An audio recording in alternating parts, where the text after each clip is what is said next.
Set 5 देखिए।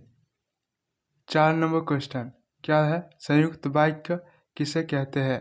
उदाहरण सहित समझाइए। तो आंसर होगा ऐसे वाक्य जिनमें दो या दो से अधिक उपवाक्य शामिल हो एवं सभी उपवाक्य प्रधान हो, उन वाक्य को संयुक्त वाक्य कहते हैं। जैसे और, एवं, फिर, या, तथा, परंतु आदि। उदाहरण मोहन आया और राम चला गया। सरल वाक्य और संयुक्त वाक्य में अंतर स्पष्ट करें। ऐसा होगा सरल वाक्य। सरल वाक्य एक कर्ता तथा एक क्रिया के मेल से बनता है। इसमें कोई उपवाक्य जुड़ा नहीं होता है। उदाहरण मेरी काली बकरी खेत में चर रही है। संयुक्त वाक्य दो या दो से अधिक स्वतंत्र उपवाक्य किसी योजक द्वारा जुड़े होते हैं। उदाहरण मेरी बकरी काली है परंतु और खेत में चर रही है। 5 नंबर क्वेश्चन क्या है? बादल गिर कर भी नहीं बरसे, वाक्य को संयुक्त वाक्य में बदले। तो आंसर होगा बादल गिरा किंतु बरसे नहीं। मधुरिमा बाजार गई क्योंकि उसे कपड़े खरीदने थे, वाक्य को संयुक्त वाक्य में बदले। तो आंसर होगा मधुरिमा को कपड़े खरीदने थे इसलिए वह बाजार गई। 6 नंबर क्वेश्चन देखिए। सप्रसंग व्याख्या करें।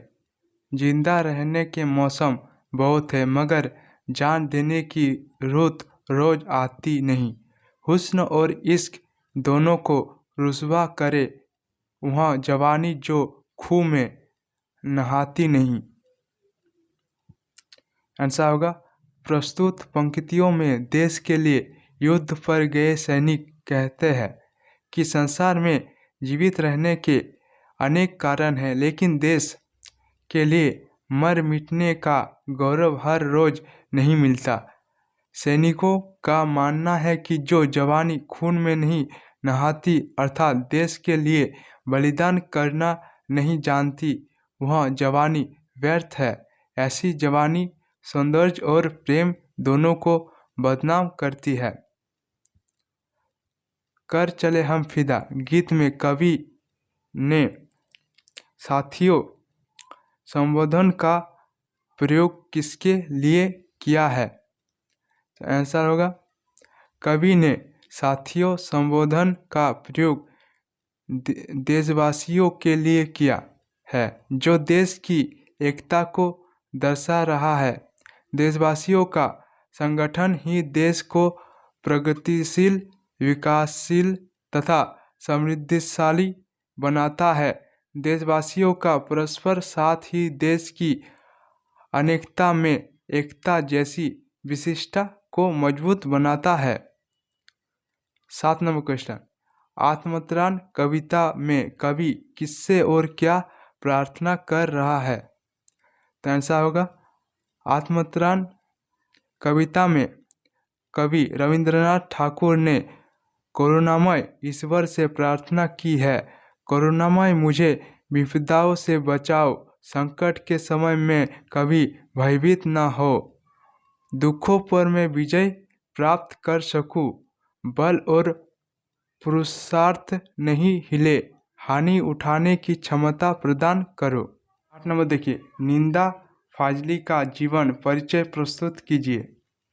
तो आंसर होगा निंदा फाजली का जन्म 12 अक्टूबर 1938 को दिल्ली में हुआ।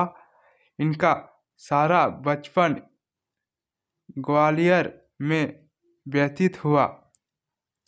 निंदा फाजली उर्दू की साठोस्तरी कविता के महत्वपूर्ण स्तंभ माने जाते हैं। इनके शेरो शायरी पाठक के दिलो दिमाग में सरलता में घर के लेने वाली है।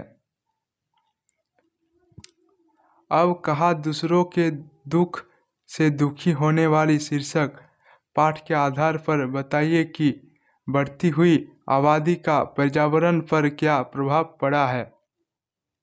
तो आंसर होगा पर्यावरण असंतुलित होने का सबसे बड़ा कारण आबादी का बढ़ना है।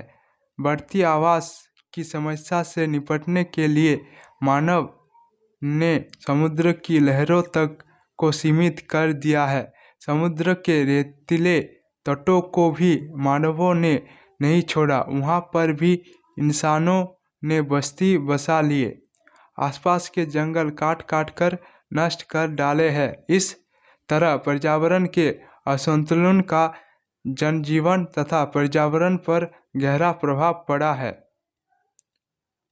9 क्वेश्चन देखिए, अचुमिलाव के चरित्र की विशेषताओं का वर्णन करें। आंसर, अचुमिलाव का गिरगिटिया चरित्र है। वह एक चापलूस किस्म का सिपाही था। वह अपने फायदे के लिए किसी के भी साथ अन्याय कर सकता है। अचुमिलाव एक अवसरवादी व्यक्ति है। जहां उसे अपना लाभ दिखता है वह वहीं पहुंचता है। 10 नंबर देखिए, महंत की बातें सुनकर हरिहर काका किस दुविधा में फंस गए, पाठ के आधार पर स्पष्ट करें। तो आंसर होगा, महंत की बातें सुनकर हरिहर काका अपनी जमीन किसे दे, भाइयों को या ठाकुर जी के नाम लिखे।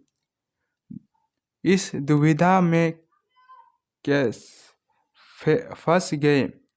वे सोचने लगे कि 15 बीघे खेत की फसल भाइयों के परिवार को देते हैं तब तो कोई पूछता नहीं, अगर कुछ न दे तब क्या हालत होगी उनके जीवन में। तो यह स्थिति है, मरने के बाद कौन उसे याद करेगा। 11 नंबर देखिए, दीदी की शादी पर अपने प्रधानाध्यापक को अवकाश हेतु आवेदन लिखे। आंसर होगा प्रधानाचार्य। यह अपना स्कूल का नाम दीजिएगा। विषय, 1 हफ्ते के अवकाश हेतु आवेदन पत्र।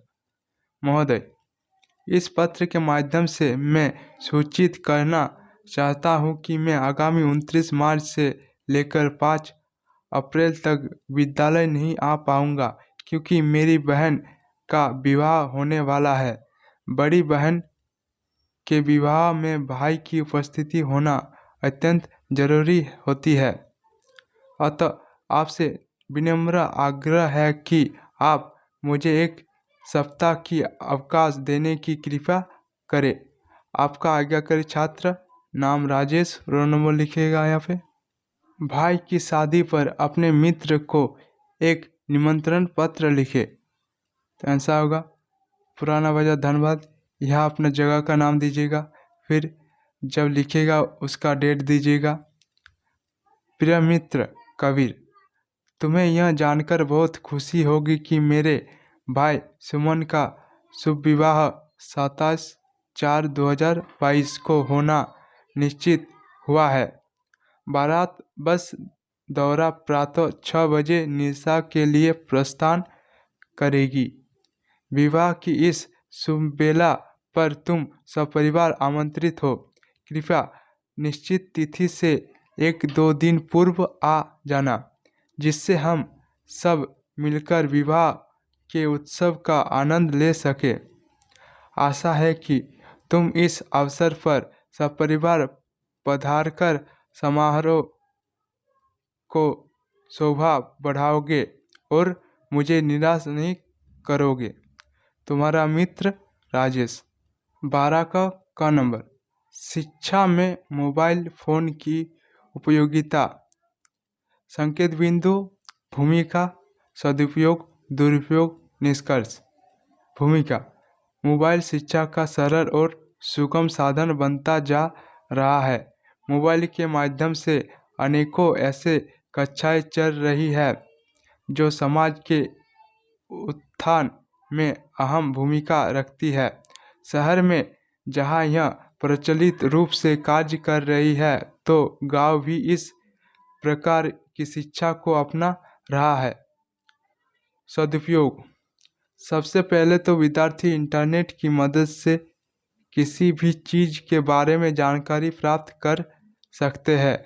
विद्यालय समय के उपरांत की समस्याओं के समाधान के लिए मोबाइल फ़ोन सरल एवं सस्ता साधन है।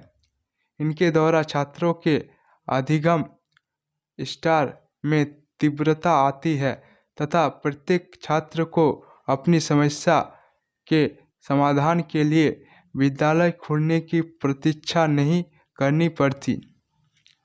दुरुपयोग।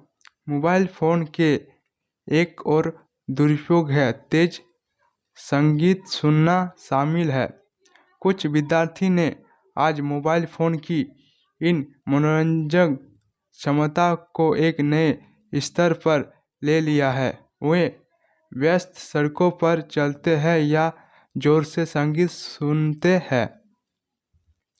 निष्कर्ष। मोबाइल फ़ोन के बिना जीवन व्यक्तिगत रूप से कठिन होगा, लेकिन मोबाइल फ़ोन विद्यार्थी की ज़िंदगी में उपयोग किए जाने के बावजूद हमें इसके दुरुपयोग से भी अवगत होना चाहिए।